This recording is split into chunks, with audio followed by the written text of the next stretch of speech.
Sagittarius. So this is going to be your astrology reading for the month of January. And so my plan is here is to really talk about those major aspects, those major transitions that are happening and how it relates to you. And so really kind of understanding your sign specifically, I would say also listen to both your sun and your rising. So your sun is how you express yourself. Rising is how other people see you. So it's your ascendant. If you're pulling your birth chart, you would see that as the ascendant or the first house. And then also you might want to listen to your moon energy, just to kind of understand how you're going to emotionally process some of the stuff. So that's definitely going to be more internal.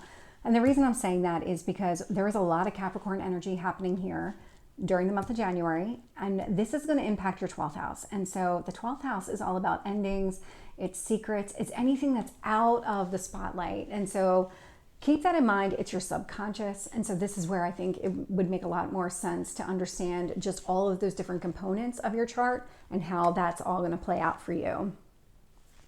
Right at the start of the month, we have Mercury stationing retrograde. How about direct? It's going direct finally. I know it's been impacting me for sure. So this is actually going to impact your first house. So this is your first house of self. And so what's happening here is you might have been internally processing information or thinking about things from a big picture perspective.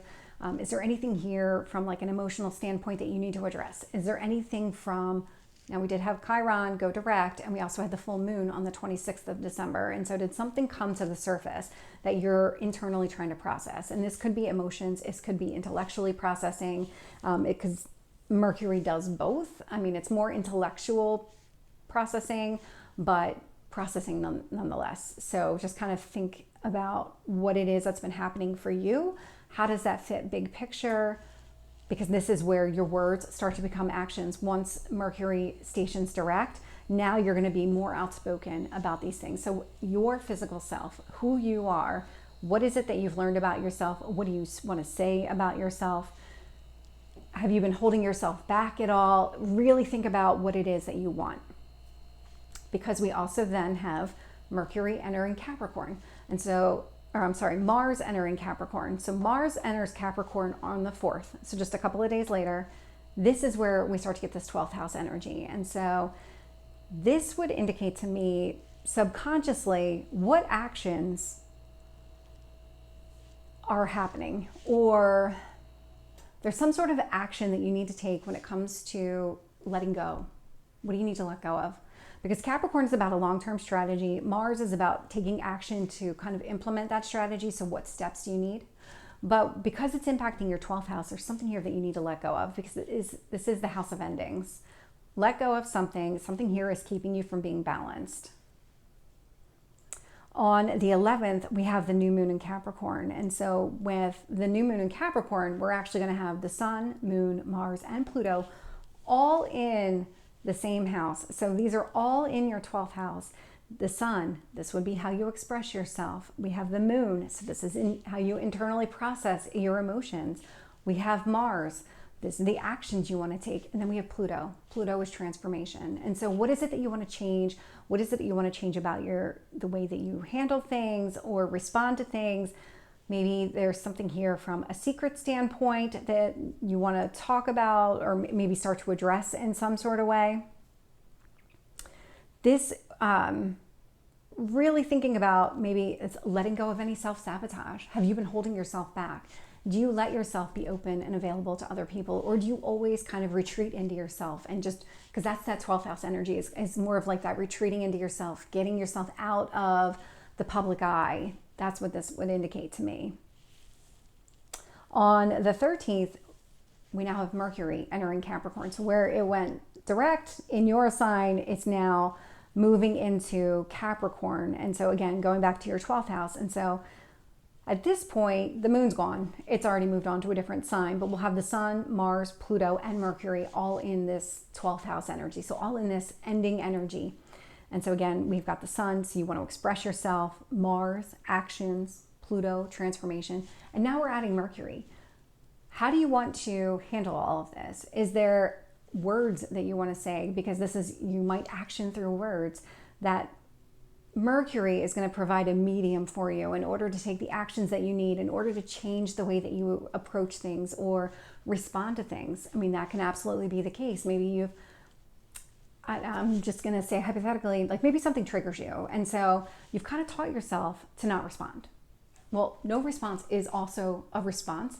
It's you retreating into yourself. That's the response. That's 12th house energy. So is there something here that you want to change about that? Is there something here that needs to change about that? Because you started to understand how this was when Mercury went retrograde into Sagittarius. When it entered Sagittarius and you were thinking about, okay, well, this is me, this is who I am.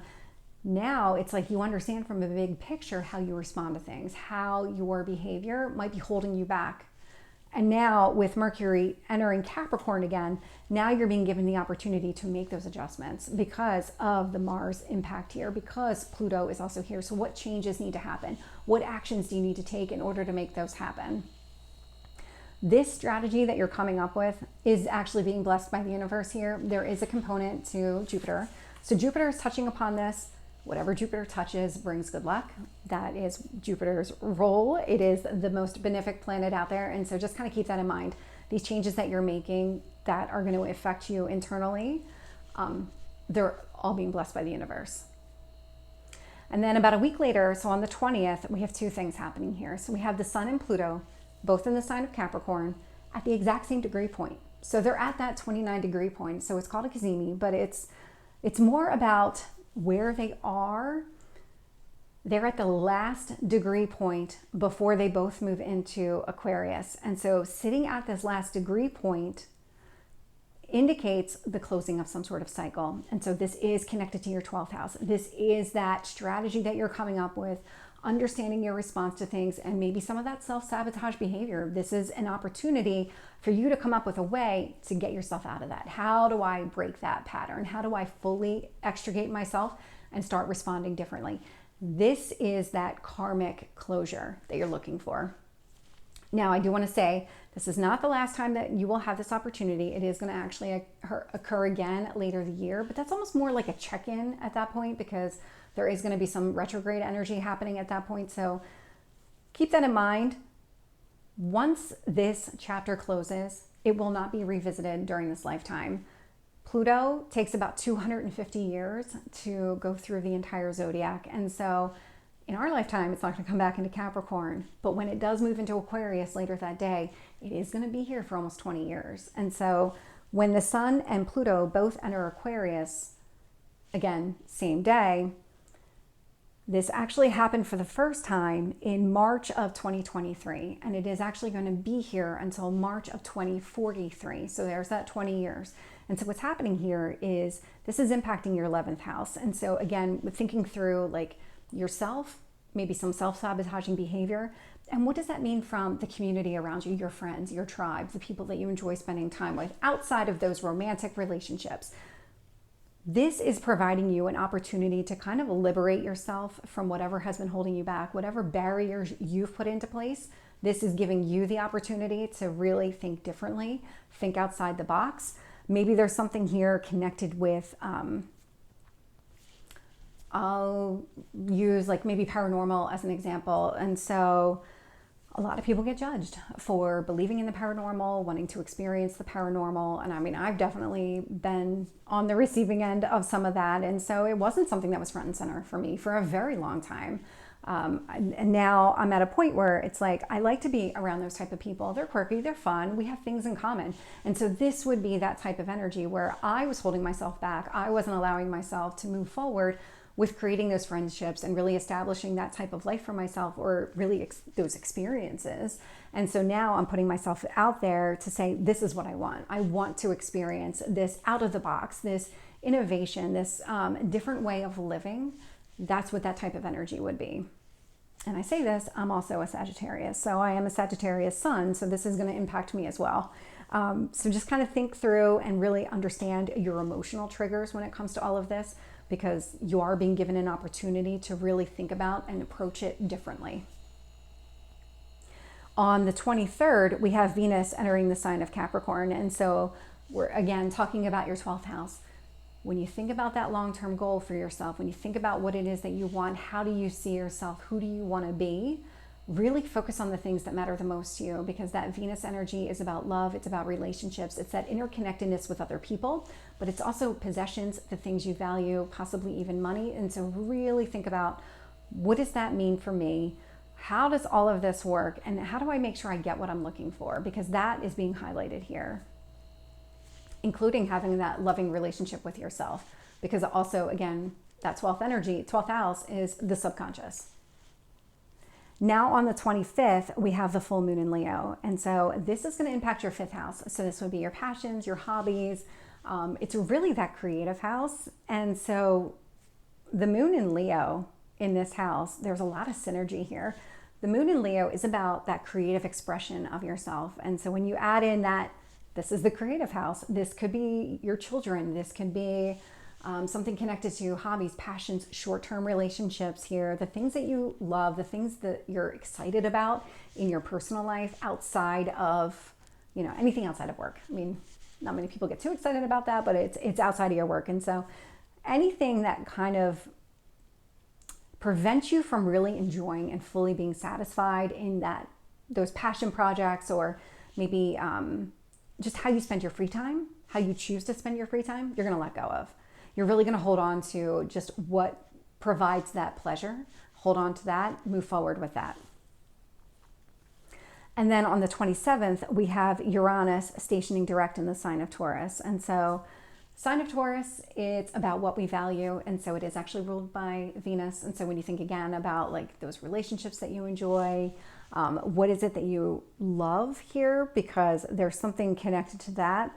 8th house is also connected. And so when we talk about Uranus stationing direct in the sign of Taurus, Uranus, when it was retrograde in the 8th house, things might have been coming to the surface that this would be very unexpected. Think of the Tower. This would be emotional upheavals. This could be intimacy issues, or maybe power and control issues that were coming to the surface. This could be something connected to debt, other people's money. Maybe it's your spouse's money or a significant other's money. Something here was coming to the surface. And until now, or in leading up to now, while Uranus was retrograde, it was all happening internally. But now it's going to be direct. And so this is going to be that external. And so what Uranus is doing is breaking down all those barriers. It's removing all of those walls, all of those blocks, whatever has been holding you back from achieving what you want when it comes to money. Maybe it's because this isn't your personal finances. So this could be inheritance. This could be like a sudden change where all of a sudden you inherit money. This could be any kind of blocks you have to maybe receiving abundance in your life, receiving more money. Part of the work that you're doing internally on yourself could actually open you up to receiving more money. Maybe this is what you needed to do in order to get the promotion at work, or this is what you needed to do to seek the job that you were looking for. Maybe you never felt like you were good enough for what you wanted to do, and now you're being given the opportunity. It's almost going to fall in your lap. It's this change is going to be sudden. It's going to put you on a better path. And so that is a really positive thing for you towards the end of the month, because it does feel like, and especially if you've had any intimacy issues, this is about that sudden release. It is going to shake them up. It is going to remove these blocks from your life. And then because Uranus is stationing direct on the 27th, we're actually going to have all planets they're all going to be direct. And so this is going to happen until April Fool's Day, when, of course, on April Fool's Day, Mercury would station retrograde. And so in that time, you're going to see a lot of progress. You're going to see a lot of movement forward. It's like all these things are going to start to fall into place before we start internally processing everything again. And so just kind of keep that in mind. Lots of positive things here. Whatever transformation is taking place, just remember it is being blessed by Jupiter. So there is that. So Sagittarius, let me know what you think about this reading. Definitely drop me a comment if you like it, don't like it, any kind of feedback. I'm definitely open to it. If you want to see more readings like this, let me know. And then my goal is to actually do them every single month for all the signs, and then just release them right before the first of the month so that you can listen. And anyway, I hope this resonates. If it did, please like, share, and subscribe, and I will see you next time. Take care.